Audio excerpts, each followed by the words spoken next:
Bonjour, voici une capsule portant sur la distance entre deux points en géométrie analytique.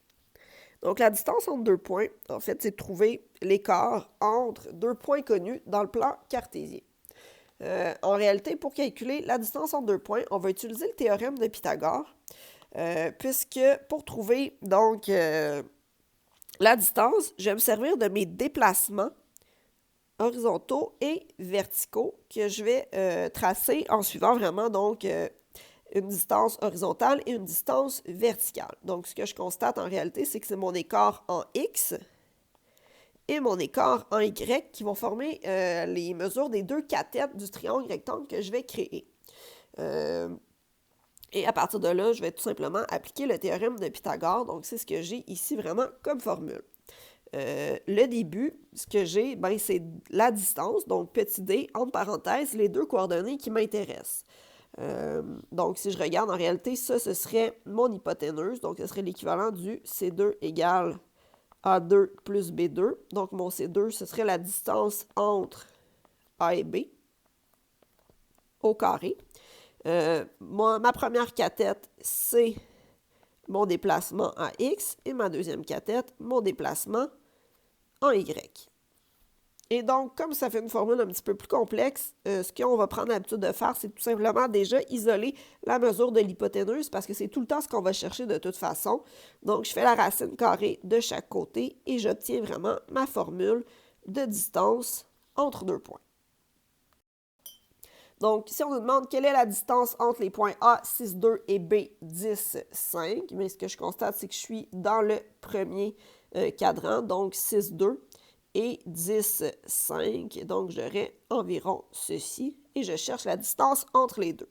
Donc, j'aurai mon petit triangle. Donc, pour ce faire, on peut commencer par regarder les accroissements. Donc, on peut juste prendre nos deux coordonnées, 6, 2 et 10, 5. J'ai un déplacement de 4 en X et de 3 en Y. Donc, je peux calculer ma distance. Donc, la distance entre A et B, ce sera la racine carrée du déplacement X au carré plus le déplacement Y au carré. Donc, déplacement X qui est de 4, déplacement en Y qui est de 3. Donc, je prends l'habitude de mettre des parenthèses parce que si jamais on a un déplacement qui est négatif, à ce moment-là, il faut faire attention. Il faut vraiment le mettre entre parenthèses pour avoir la bonne réponse puisque deux nombres négatifs multipliés ensemble vont donner une réponse positive. Et donc, si je fais tout ça, je vais obtenir 5 unités.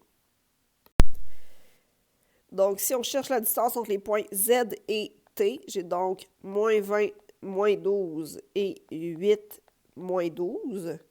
Donc, je suis en train de faire mes accroissements. J'ai oublié de le mentionner.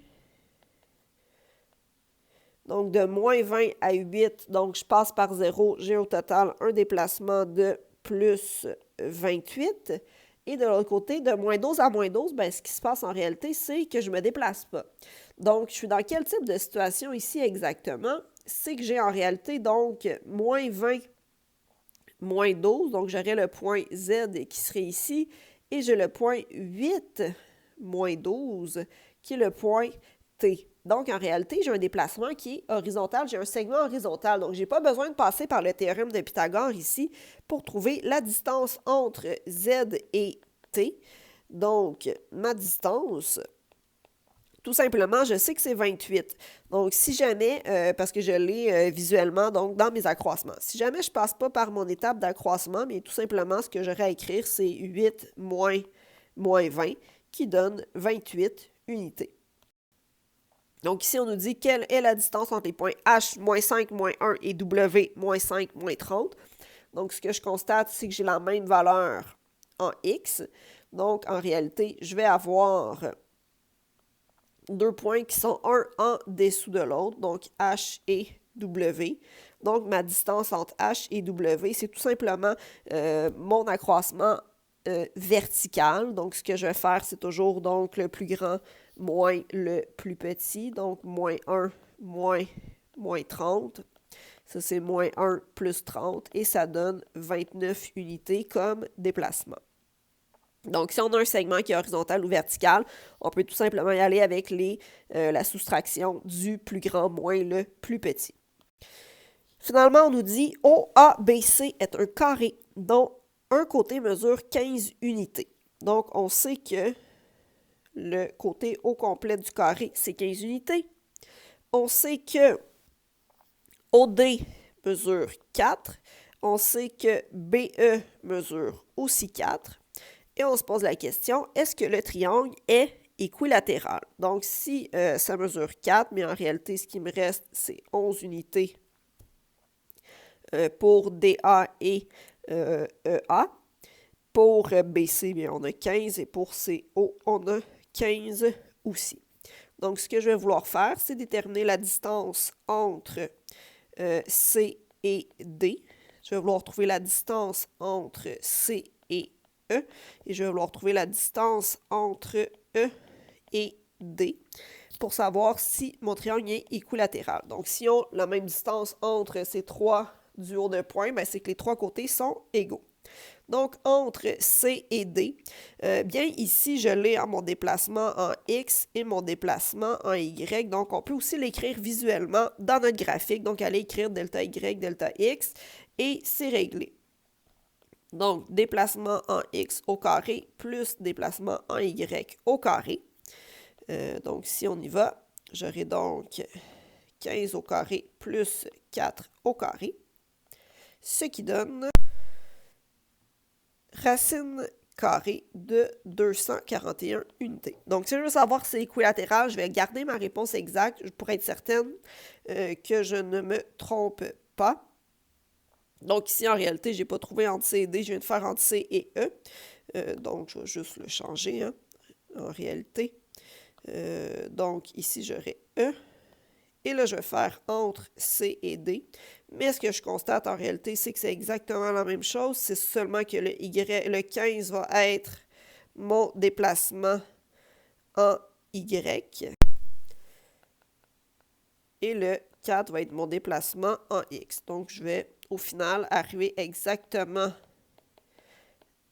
à la même distance entre les deux points, puisque je vais faire 4 au carré plus 15 au carré.